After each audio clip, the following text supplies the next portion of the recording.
Hello friends, I am back. आज मैं आपके लिए लेके आया हूँ एक्सकेवेशन प्लान। दोस्तों, मैं आपसे एक बात कहना चाहूँगा कि ड्राइंग्स को बहुत की रीड करना, ड्राइंग की अंडरस्टैंडिंग बहुत अच्छे से समझिए, क्योंकि जब आप कभी साइट पे जाएंगे और आपको ड्राइंग्स नहीं समझ में आएंगी तो ये बहुत ही एम्बैरेसिंग होता है। जब आपका प्रोजेक्ट मैनेजर या आपका कोई असिस्टेंट इंजीनियर आपको ड्राइंग देता है और कहता है कि ये वर्क एग्जीक्यूट करो, ये चीज़ बताओ, तो ये चीज़ करो, या वो आपसे पूछ भी ले तो अगर आप नहीं बता पाते हैं तो ये बहुत ही एम्बैरेसिंग होता है। तो ड्राइंग्स को अंडरस्टैंडिंग अगर आपको है, अगर आप ड्राइंग को रीड करना जानते हैं तो आपको कोई मुश्किल नहीं होने वाली है। आप सारे काम आसानी से कर सकते हैं। जब तक कि आप ड्राइंग ही नहीं रीड कर सकते, आप आगे वर्क नहीं कर सकते। इस प्लान में हम देखेंगे जो हमने पिछली वीडियो में, ये मेरी इस सीरीज़ की सेकंड वीडियो है। इससे पहली वाली वीडियो अगर आपने नहीं देखी है तो प्लीज़ गिवन लिंक पे क्लिक करें और उस पे जाके वो पहले वीडियो देखें। जो देख चुके हैं वो पहले वाले वीडियो का प्लान देखें।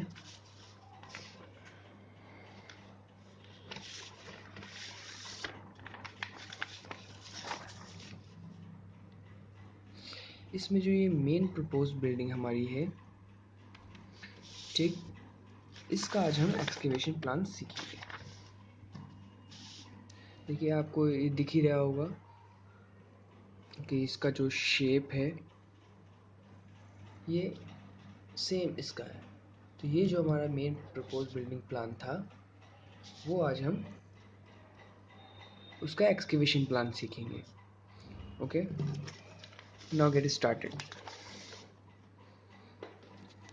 सबसे पहले हम देखते हैं plan showing the excavation of wall and columns footings.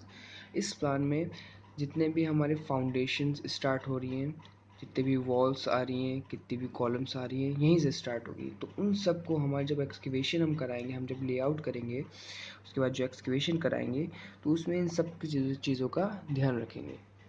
इसमें सबसे पहली चीज़ स्टार्ट करने में कि हमें पहले नोट्स पढ़ने होंगे कि आर्किटेक्ट और स्ट्रक्चरल इंजीनियर हमसे क्या कहना चाह रहा है।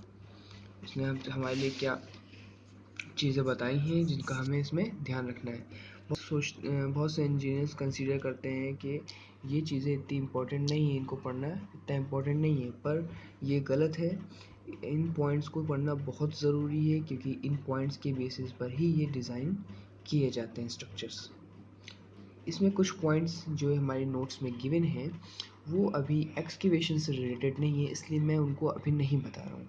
आने वाली ड्राइंग्स में जब वो यूज़फुल होंगे तो मैं इन पॉइंट्स को बताऊँगा। First point, all dimensions are in mm unless otherwise mentioned. यानी जितने भी इसमें हमारी जो डायमेंशंस गिवन होंगी वो सब mm में होंगी, मिलीमीटर में होंगी, जब तक कि कहा ना जाए किसी दूसरी यूनिट में है। अगर किसी दूसरी यूनिट में होंगी तो वहाँ पे लिख दिया जाएगा कि ये मीटर में है, ये सेंटीमीटर में है। ठीक है, पॉइंट अभी इससे रिलेटेड है कि any discrepancy in the drawings shall be brought to the notice of the architect consultant and clarification obtained in writing prior to the execution of the work। यानी कुछ भी अगर प्रॉब्लम इसमें पता चल रही है तो कंसल्टेंसी से हमारा जो स्ट्रक्चर कंसल्टेंट है उनसे कांटेक्ट किया जाए, उनको नोटिस दिया जाए कि ये दिक्कत है। फाउंडेशन में आते हैं हम direct. The layout of building shall be given from the architectural drawing। यानी जो हमारी जो लेआउट बिल्डिंग का है वो कहाँ से हमें लेना है, आर्किटेक्चरल ड्राइंग से। The data from the foundation has been taken from soil reports provided by the department client 10 ton पर मीटर स्क्वायर। यानी जो हमारा डिज़ाइन किया गया है स्ट्रक्चर को वो सॉइल टेस्टिंग के बाद ही किया गया है। ठीक, the structure has been design for G+1 यानी 2 स्टोरी बिल्डिंग है ये।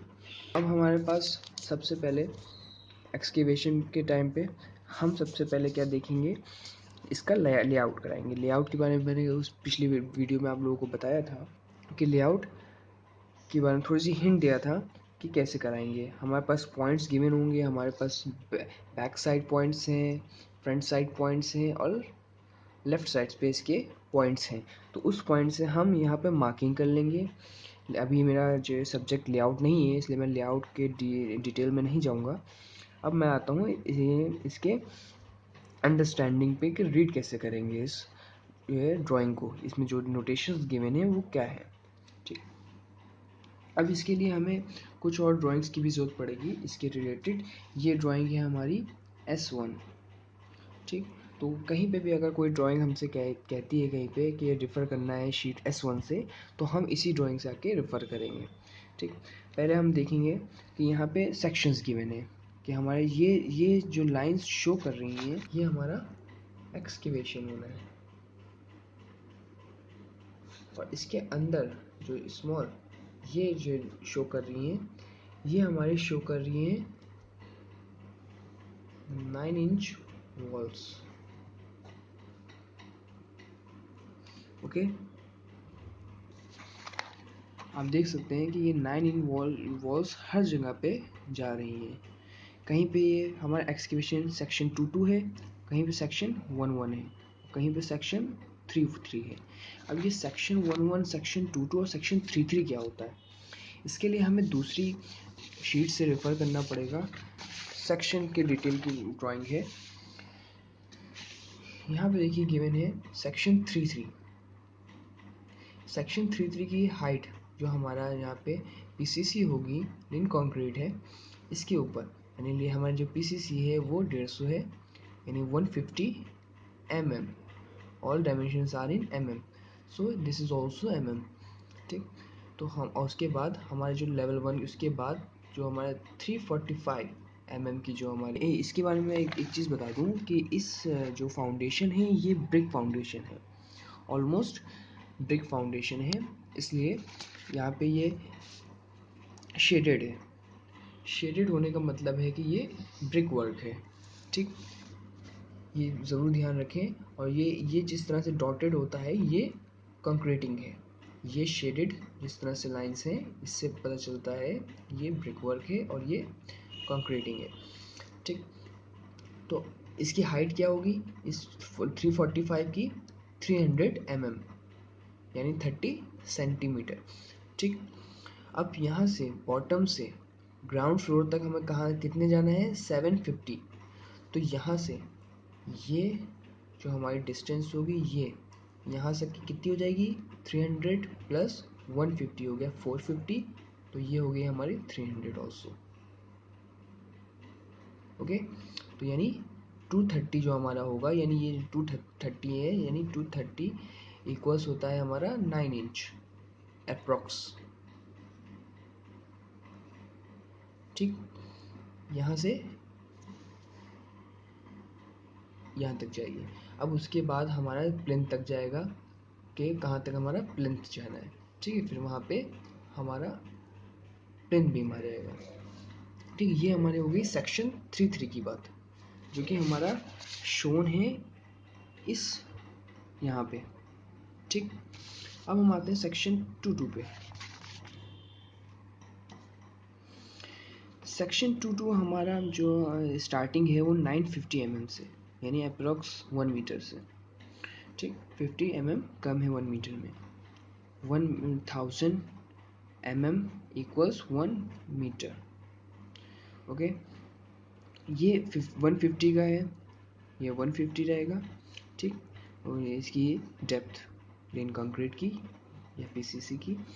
फिर इसके बाद हमारे 2 ब्रिक्स आएंगे 150 में 2 ब्रिक्स आते हैं। ओके, 150 mm में 2 ब्रिक्स अप्रॉक्स आते हैं। सेकेंड लेयर होगी वो 690 mm वाइड ब्रिक वर्क होगा, फिर 575 mm वाइड ब्रिक वर्क होगा, फिर इसके ऊपर 460 mm वाइड ब्रिक वर्क होगा, फिर उसके ऊपर 345 mm वाइड, फिर उसके बाद 9 inch 230 mm wide brick work. अब यहाँ पे इसकी हाइट हमें ये गिवन है यहाँ पे कि ये जो टोटल हाइट है ये कितनी है 1200, तो हम इन सबको ऐड कर लेंगे इन 4 जो कि गिवन है 150 150 150 150, जो कि टोटल हो गया 600। तो इससे हमें पता चल जाएगा ये जो हमारी 345 mm हाइट है इसकी, ये 600 तक जाएगी, जो कि हम फिर ग्राउंड लेवल तक पहुंच जाएंगे, ये जी लेवल यानी ग्राउंड लेवल। ओके, अब यहाँ पे सेक्शन 2.2 हमारा हो गया ये। अब सेक्शन 1.1, सेक्शन 2.2 हमारा कहाँ पे था? ऑलमोस्ट हमारी जो ड्राइंग है वो सेक्शन 2.2 बेस्ड है, ठीक है। यानी यहाँ पे एक्सकेवेशन 1.2 मीटर या 1200 mm डेप्थ में होगा, ठीक। ये ऑलमोस्ट हमारा जो एक्सकेवेशन है वो लेवल 2.2 है, ठीक। हमारा जो बैक साइड है वो सब लेवल 1.1 है, ठीक। अब हम लेवल 1.1 के बारे में देखेंगे कि लेवल 1.1 में क्या गिवन है। लेवल 1.1 सबसे बड़ी फाउंडेशन है हमारी ब्रिक वर्क की इस साइड पर, सेक्शन 1.1, ठीक। अब इसमें देखिए कितनी लेयर्स हैं, 1 2 3 4 5 6 7, अगर इसको मिला लें तो 8। अब हमें ध्यान देना पड़ेगा कि हमारी जो इसकी विड्थ है वो 1100 mm है, जो कि 1.1 मीटर है। सेक्शन 2.2 में ये 950 थी और सेक्शन 3.3 में ओनली 485, ठीक। इसकी हाइट और इसकी हाइट ग्राउंड लेवल से, इसकी जो डेप्थ जो थी ग्राउंड लेवल से 750 mm थी। सेक्शन 2.2 की 1.2 मीटर है 1200, और इसकी भी 1200, लेकिन इसमें लेयर्स ज़्यादा है सेक्शन 2.2 से।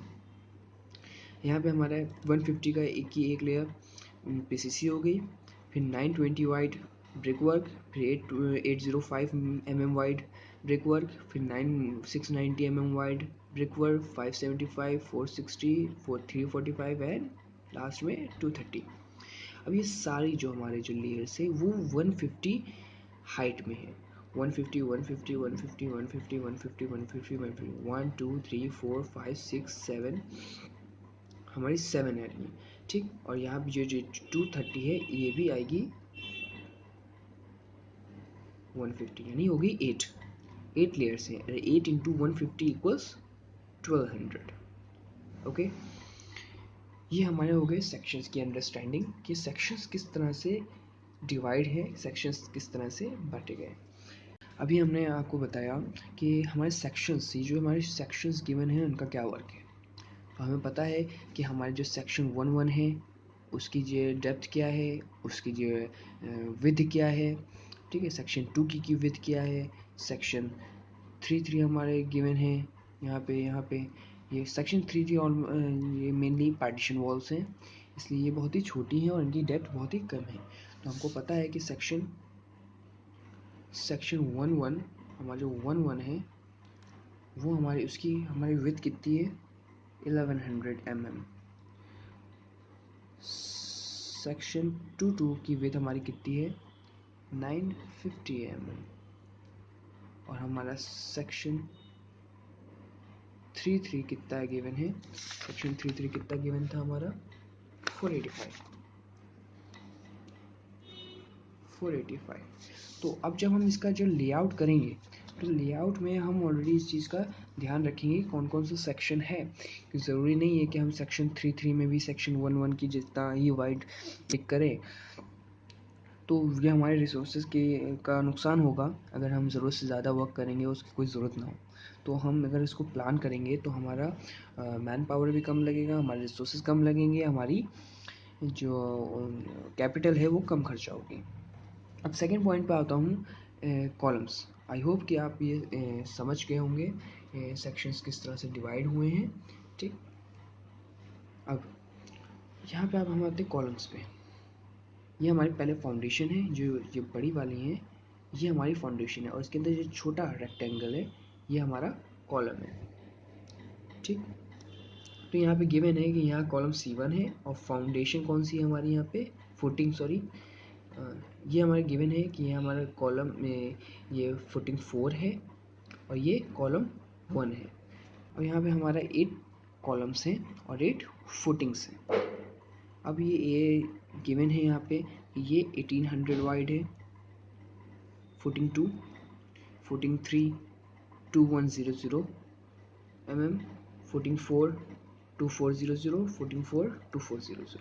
तो इससे हमें यहाँ पे पता चल गया। अब कॉलम तो हमें गिवन नहीं है कि यहाँ पे कॉलम की क्या डायमेंशंस हैं, तो कॉलम की डायमेंशंस के लिए हमें अनदर शीट पे जाना पड़ेगा जो कि हमारी डिटेल्ड है।